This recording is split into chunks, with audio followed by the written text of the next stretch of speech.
शारदा नगर नाम के राज्य में एक औरत रहा करती थी जिसका नाम था सीता। उसे एक बेटी थी जिसका नाम था सितारा।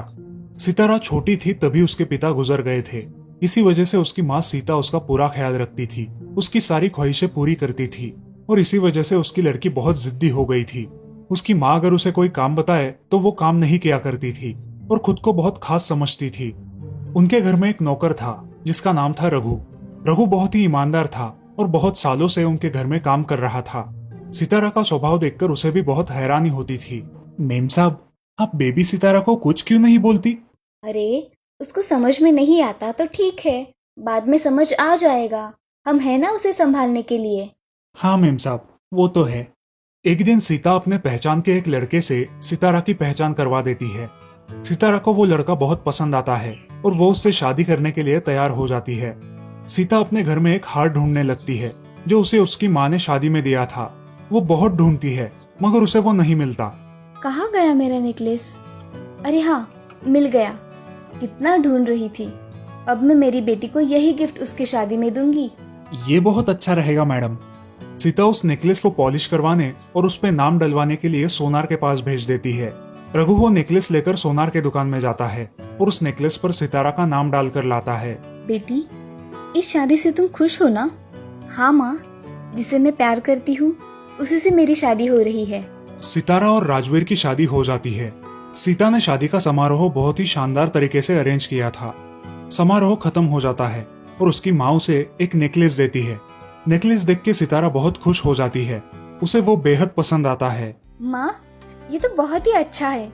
आपने इसे मेरे लिए बनवाया है। बेटा, ये हार मेरी शादी में मुझे मेरी माँ ने दिया था और आज मैं इस हार को तुझे दे रही हूँ। सितारा अपने माँ से विदा लेती है और पति के साथ शहर जाने के लिए निकलती है। अचानक तेज बारिश होने लगती है जिसकी वजह से उनकी गाड़ी आगे नहीं बढ़ पाती। वो लोग एक होटल में रुक जाते हैं। उसी होटल में वो कॉफी पीने बैठते हैं।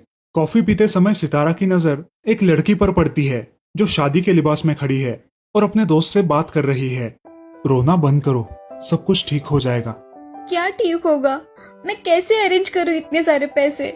कुछ ना कुछ तो हो ही जाएगा। अब मैं क्या करूँ? हम दोनों के पास भी उतने पैसे नहीं है। मेरी शादी हो पाएगी क्या? अरे तू ऐसा क्यों सोचती है, सब कुछ अच्छा होगा। सितारा यह सब सुन लेती है और उसके मन में एक विचार आता है। तभी वो एक वेटर को बुलाती है। जी मैडम। ये हार उस रोने वाली लड़की को दे दो। मैडम, उनसे क्या कहूँ? उन्हें कहो कि ये आपके लिए है और आप जल्दी से शादी कर लो। अब राजवीर वहां आता है और सितारा को लेकर चला जाता है। सितारा जाते समय उस लड़की को देखती है जो बहुत खुश थी। उसके चेहरे की खुशी देख सितारा भी खुश हो जाती है और राजवीर के साथ चली जाती है। अब सितारा और राजवीर बहुत खुश रहने लगे। कुछ महीनों बाद उन्हें एक लड़का हुआ जिसका नाम उन्होंने सिराज रखा। सिराज बहुत ही शांत स्वभाव का था और अपने माँ बाप की सारी बातें मानता था। एक दिन अचानक शहर में भूकंप आ जाता है। सारे लोग घर छोड़कर भागने लगते हैं और राजवीर, सिराज और सितारा भी भागने लगते हैं। सितारा भागो, मैंने सिराज को उठा लिया है, तुम पीछे मत देखो। हाँ राजवीर, सिराज को अच्छी तरह से पकड़ो। अब राजवीर और सितारा एक साथ भागने लगते हैं मगर भीड़ बहुत होने के कारण राजवीर और सितारा एक दूसरे से बिछड़ जाते हैं। राजवीर, सिराज, सिराज। मगर उसके चिल्लाने का कोई फायदा नहीं होता और भीड़ जहाँ ले जाए वहां वो दोनों चले जाते हैं। सितारा बहुत रोने लगती है क्योंकि उसे उसके बेटे की याद आती है। तभी वो देखती है कि सारे लोग एक जगह पर जमा है जहां मुफ्त में खाना मिल रहा था। सितारा भी उसी लाइन में खड़ी हो जाती है। तभी एक बूढ़ा आदमी जो खड़ा नहीं हो पा रहा था वो भी खाने की लाइन में खड़ा रहता है। सितारा अपना खाना उसे दे देती है। बाबा, ये आप ले लो, मैं दूसरा लाती हूँ। बेटी, भगवान तुम्हें दुआ देगा। अब सितारा फिर से लाइन में खड़ी हो जाती है। उसे बहुत सारे लोग ऐसे दिखाई देते हैं जो बहुत थक गए हैं मगर भूख के कारण वहां खड़े नहीं हो पा रहे। सितारा मन ही मन सोचती है, मैं थोड़ी देर तक भूख सह सकती हूँ मगर ये लोग कैसे खड़े रहेंगे? मुझे इनकी मदद करनी होगी। ये सोच के सितारा वहां खड़े सारे बूढ़े लोगों की मदद कर देती है।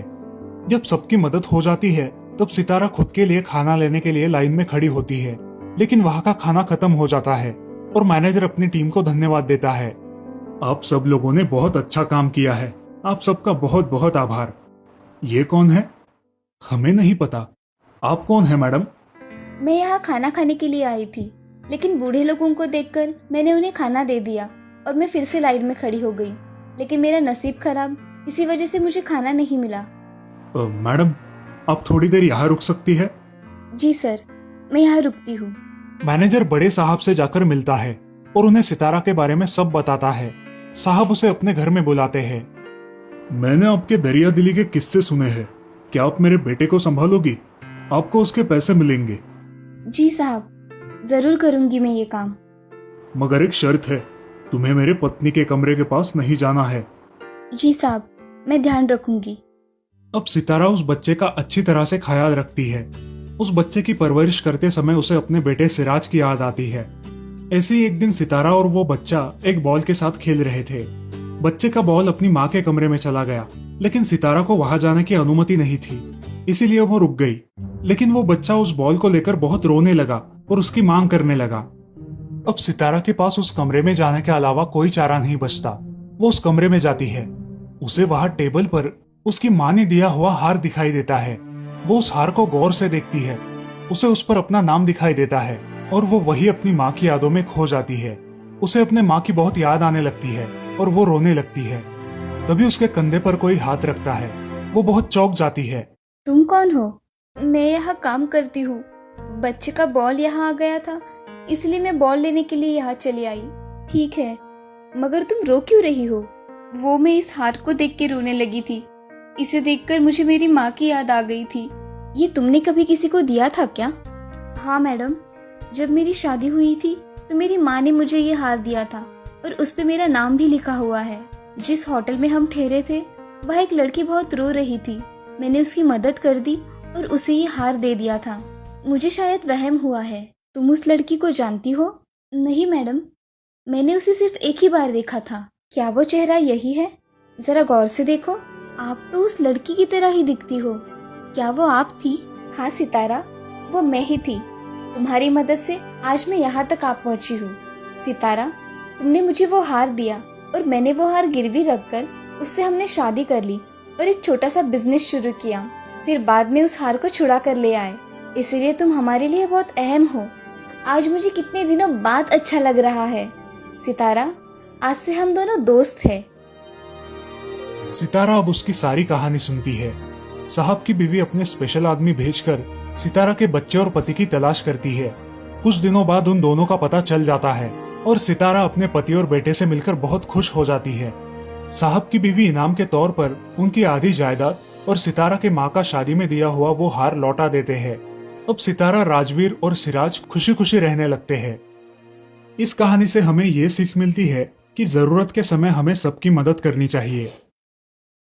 स्वर्णपुर नाम के राज्य में बापू नाम का एक मछुआरा रहता था। वो अपने परिवार के साथ बहुत खुश था। उसकी दो बेटियां थी। एक का नाम था संगीता और दूसरी का नाम था सारा। संगीता का स्वभाव बड़ा ही दयालु था। वो अपने पिता के सारे काम किया करती थी, मगर उसके विपरीत थी उसकी बहन सारा। उसका स्वभाव बहुत ही अलग था। वो किसी से ढंग से बात भी नहीं करती थी और खुद को बहुत ही सुंदर समझती थी। घर की पूरी जिम्मेदारी संगीता पर ही थी।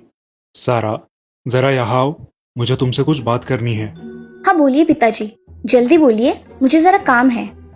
बेटी, इस घर में सिर्फ संगीता ही काम करती है। तुम क्यों नहीं उसके काम में मदद करती? क्या ये फिजूल की बात करने के लिए आपने मुझे यहाँ पे थमा के रखा था? मैं आपको एक बात बता दूं, ये आलतू फालतू के काम मैं नहीं करूंगी। आपको करना है तो करो, मुझे मत बताना। क्या बोल रही हो? पता है तुम्हें सारा? हाँ पता है, अब मैं बाहर जा रही हूँ। ऐसा कह के सारा बाहर चली जाती है। बापू को उसके बर्ताव का बहुत बुरा लगता है। वो अपने काम पर निकल जाते हैं। ऐसे ही बहुत दिन बीत जाते हैं, मगर उसके स्वभाव में कोई भी परिवर्तन नहीं आता। एक दिन उसके पिताजी बहुत बीमार हो जाते हैं और बिस्तर पकड़ लेते हैं। अब उनकी देखभाल संगीता ही करती है। बदकिस्मती से उसके पिताजी कुछ दिनों बाद गुजर जाते हैं। अब उनके घर में कमाई का कोई जरिया नहीं रहता। संगीता और सारा के खाने के भी लाले पड़ते हैं। लेकिन अब संगीता अपना दुख छोड़कर बाजार में अपने पिताजी का कारोबार चलाने लगती है। संगीता खुद ही मछली तालाब से पकड़कर लाती और बाजार में बेचा करती थी। लेकिन इस काम के बारे में उसे ज्यादा कुछ पता ना होने के कारण उसे बहुत परेशानी हो रही थी। लेकिन फिर भी वो बहुत मेहनत किया करती थी। उन दोनों का घर का गुजारा होना बहुत मुश्किल हो रहा था। ऐसे ही एक दिन संगीता ने सारा से कहा, अरे सारा, मुझे ये मछली पकड़ने के काम में तुम्हारी मदद लगेगी। मुझे अकेले से नहीं हो पाएगा। क्या तुम मेरी मदद करोगी? मैंने तुम्हें कितनी बार बताया है मुझे काम मत बताया करो। मैं तुम्हारा कोई भी काम नहीं करूंगी। तुम्हें करना है तो करो। अगर ऐसा ही रहा तो मैं क्या करूंगी? मुझ अकेले से नहीं हो पाएगा ये सब। मैं क्या करूं? ऐसा कह के संगीता बहुत उदास हो जाती है और रोने लगती है। ये सारे लोग ऐसा समझते हैं कि मेरा जन्म काम करने के लिए हुआ है, मगर मुझे तो कोई राजकुमार लेके जाएगा और तब यही लोग मेरे हाथ पांव जोड़ेंगे। ऐसा कह के सारा अपनी खूबसूरती निहारती रहती है और खुद को बहुत महान समझने लगती है। ऐसे ही एक दिन संगीता मछलियां पकड़ने के लिए तालाब पर जाती है। बारिश होने के कारण संगीता तालाब पर जाते जाते भीग जाती है और अब ठंडी के कारण मछलियां पकड़ने में सक्षम नहीं होती। जैसे तैसे वो थोड़ी बहुत मछलियां पकड़कर उन्हें गांव में जाकर बेचती है। मछलियां बेचकर वो घर चली जाती है। उसे तेज बुखार चढ़ जाता है और वो लेट जाती है। तबीयत ठीक न होने के कारण वो खाना नहीं बना पाती। तभी सारा उसके पास आती है और बोलती है, ए संगीता, आज क्या हुआ है तुम्हें? खाना क्यों नहीं बनाया तुमने? सारा, मुझे ठीक नहीं लग रहा, इसीलिए मैंने खाना नहीं बनाया। आज के दिन तुम ही खाना बना दो। तुम क्या मुझे मूर्ख समझती हो? मैं खाना वाना नहीं बनाऊंगी। घर में कुछ फल है वो खा लूंगी। तुम तुम्हारा देख लो। अरे ऐसा मत करो सारा, कुछ तो बना दो। ऐसा कह के सारा कुछ फल खा लेती है और संगीता अकेले ही भूखी सो जाती है।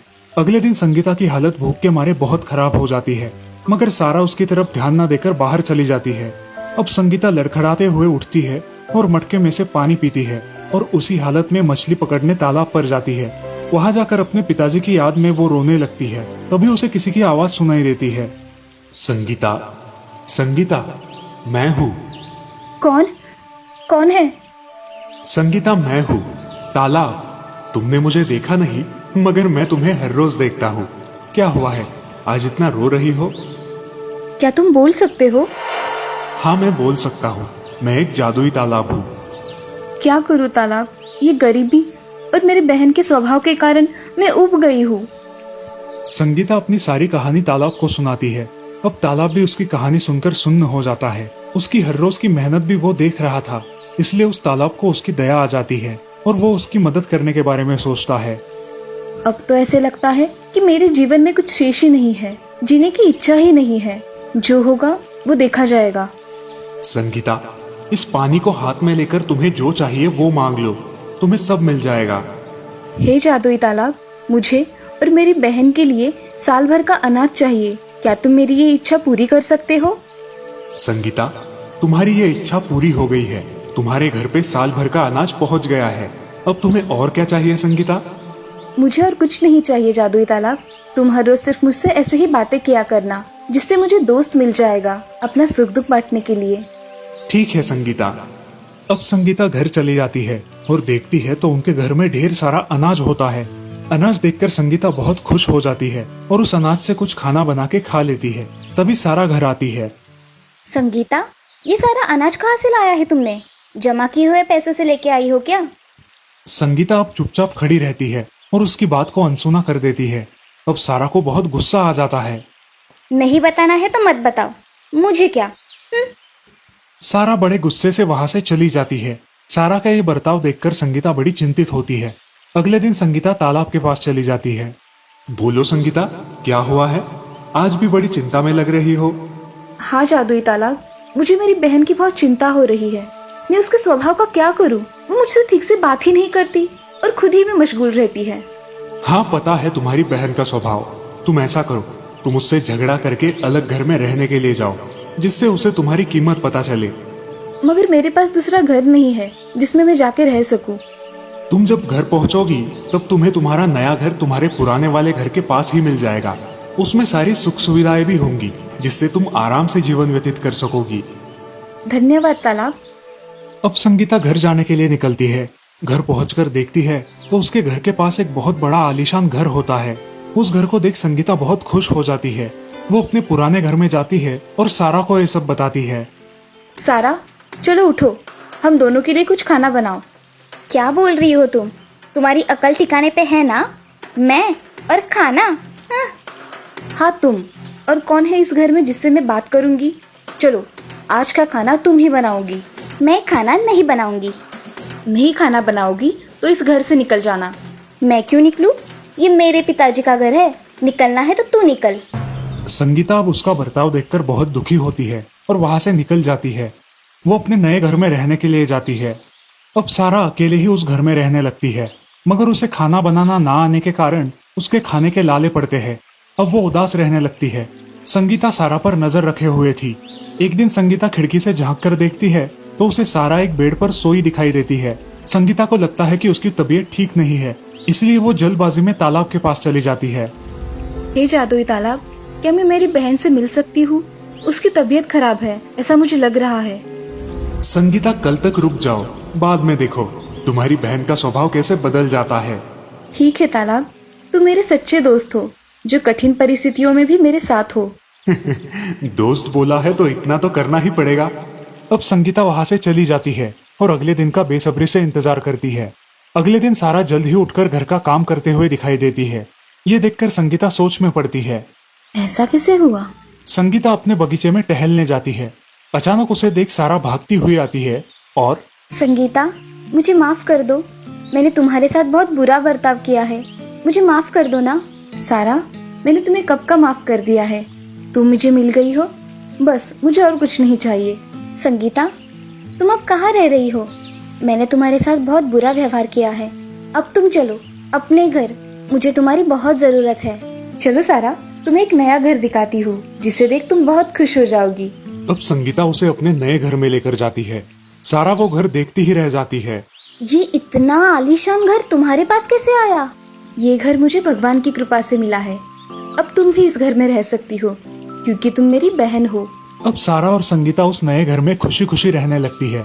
संगीता तालाब के पास जाती है और उसे आवाज देती है, दोस्त, आज मैं बहुत खुश हूँ और ये खुशी मैं तुम्हारे साथ बांटना चाहती हूँ। क्या हुआ है संगीता, आज बड़ी खुश हो? हाँ दोस्त, मुझे मेरी बहन मिल गई है। उसका स्वभाव तो पूरा परिवर्तित हो गया है। अब वो मेरे साथ मेरे घर में रहती है। तालाब, ये सब तुम्हारी वजह से हुआ है, धन्यवाद। हाँ संगीता, तुम खुश हो तो मैं भी खुश हूँ।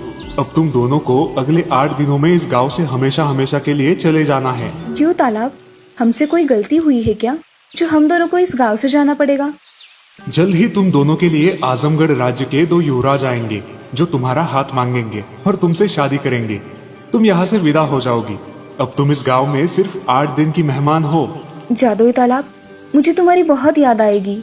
तुम मुझे जब भी सच्चे मन से याद करोगी मैं तुम्हारे पास आ जाऊंगा। सच में तालाब? सच में।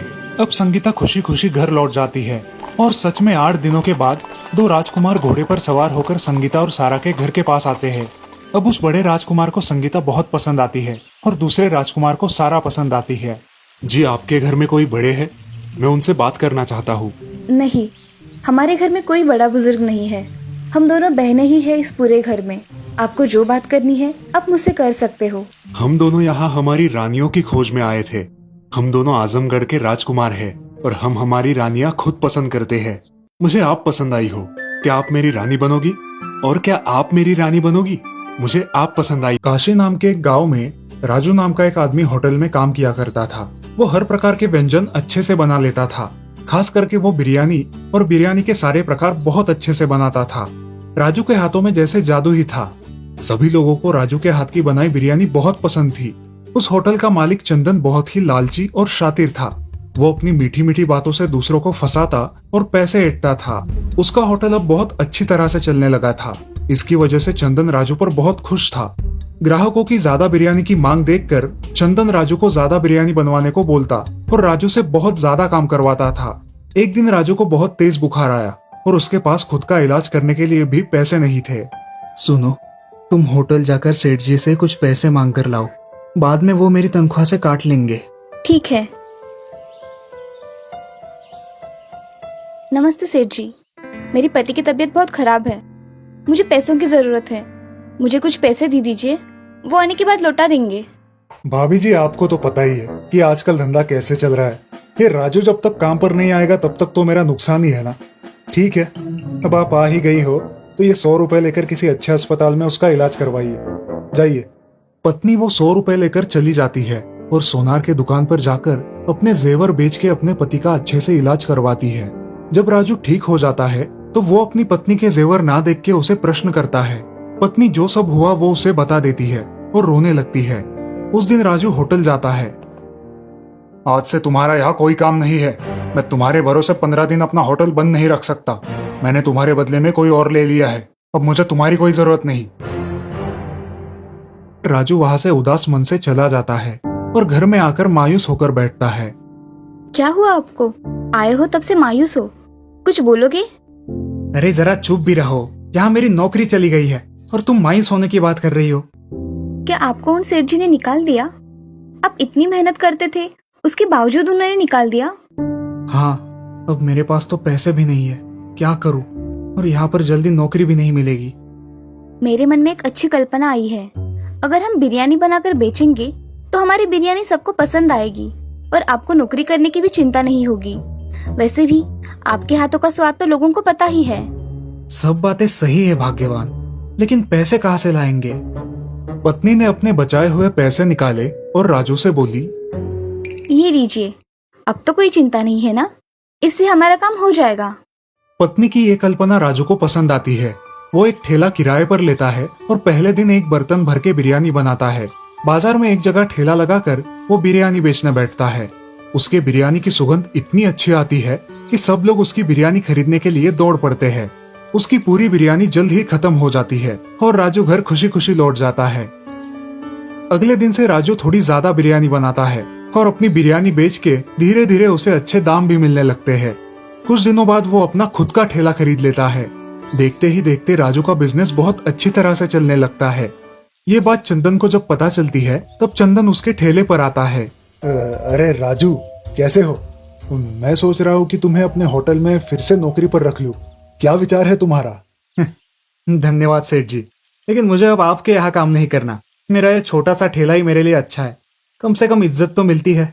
चंदन को जो समझना था वो समझ गया और वहां से चला गया। जब राजू उसके होटल में काम किया करता था तब उसका होटल बहुत अच्छे से चलता था, लेकिन अब राजू ना होने के कारण उसका होटल पहले जैसे नहीं चल रहा था। अपनी लालच की वजह से उसका बहुत नुकसान हुआ था। इस तरफ अब राजू एक बड़े होटल का मालिक बन गया था।